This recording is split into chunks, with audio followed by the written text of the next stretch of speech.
Good morning, ladies. This is your friendly Dr. Brenda from happyhealthyhormones.ca with your question of the day. This one is from Marlena.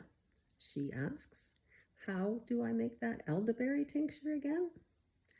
I decided to film this video at this time because I just harvested my elderberry for the year. You can see these are the elderberries. And elderberries grow on a mid-sized tree. The tree is fairly long and limby, typically 20 to 40 feet high, and the berries hang down on what I call upside down umbrellas. They're a purpley blue color, and the more light exposure they have, the more whitish color they seem to be. But that's generally what they all will look like. And you will get hundreds of berries on a tree. A lot of people have them in their backyards and don't pick them. So if you look around your neighborhood, you may find an elderberry fairly close to you. After you pick all the umbrellas, you typically take all the little berries off those umbrellas, put them in a bowl, rinse them off. I usually use filtered water.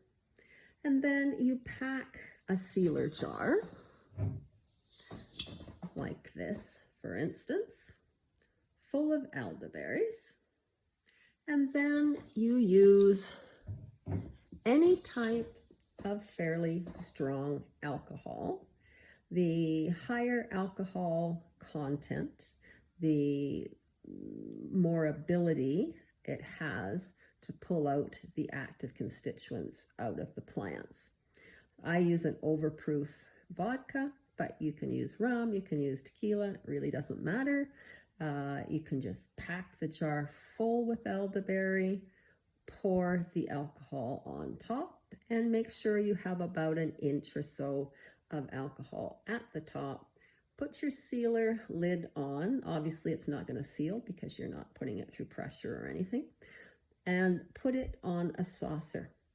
The reason I have you do that is because when it starts to draw out those active constituents, they're a deep, deep purple color, and they will stain anything. So you don't want to just put it on a counter or a windowsill. Definitely put it on a saucer. I take the jar, I invert it a couple of times just to make sure the alcohol is well mixed into the berries. Set it back on the saucer and put it in a window that gets some light exposure. The more light that penetrates through the jar, again, more of the active constituents will be drawn out of the berries. So that's basically all you need to do to make a tincture.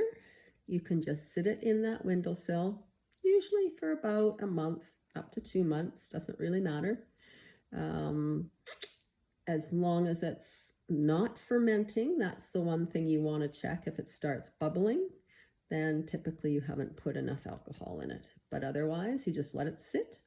Once a week, I just come back, take the jar, invert it, put it back in the window, and it's fine again for another week or two.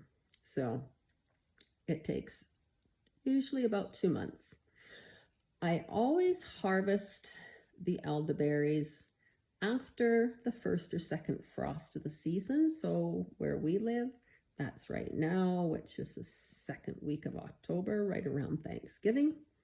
And that again drives those active constituents into the berries. You can pick them a little earlier, but the tincture won't be as strong. The elderberry tincture is a fantastic free tool, almost free, you need alcohol obviously, to help boost your immune system. It's a wonderful bioflavonoid, and bioflavonoids are the main constituents in plants that give it those bright brilliant colors. So plums, prunes, squashes, carrots, red peppers, anything with lots of vibrant colors has quite a lot of bioflavonoids, and they are extremely helpful for our immune system. They help the immune system produce more white blood cells. They help it be more vigilant to get on top of any viruses or bacteria or fungi, molds, etc. And it's just a nice tool to use on a regular basis. I take a half a teaspoon a day. I put it into my hot tea in the morning so the alcohol evaporates. And if you are making a tincture and want to give it to children, you just put it into hot tea and the alcohol will evaporate. And it has a pleasant flavor, of course, depending on the alcohol you use. And you can take it all winter long. So it's just a very nice tool. So hopefully you do have an elderberry tree growing in your area that you can go knock on their door and ask them if you can harvest some and make your own tincture. If you don't have accessibility to an elderberry tree, you can buy elderberry tincture at your local health food store. The Latin word for elderberry is Sambucus niger. So you can ask them for that, and most health food stores do carry it. It's just a great all-around immune booster.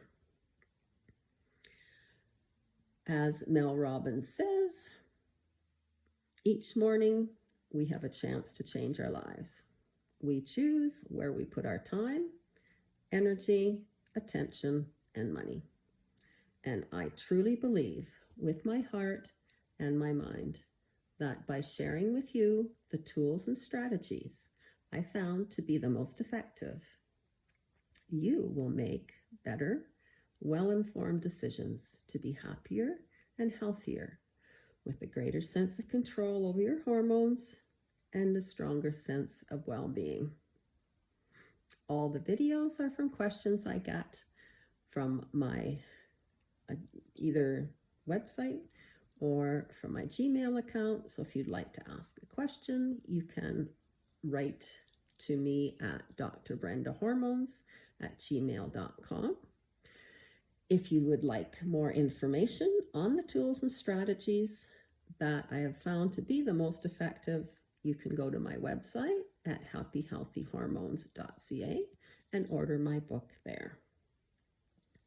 So until next time, from my heart to yours, I truly believe in your ability to make a change. Until then, bye-bye.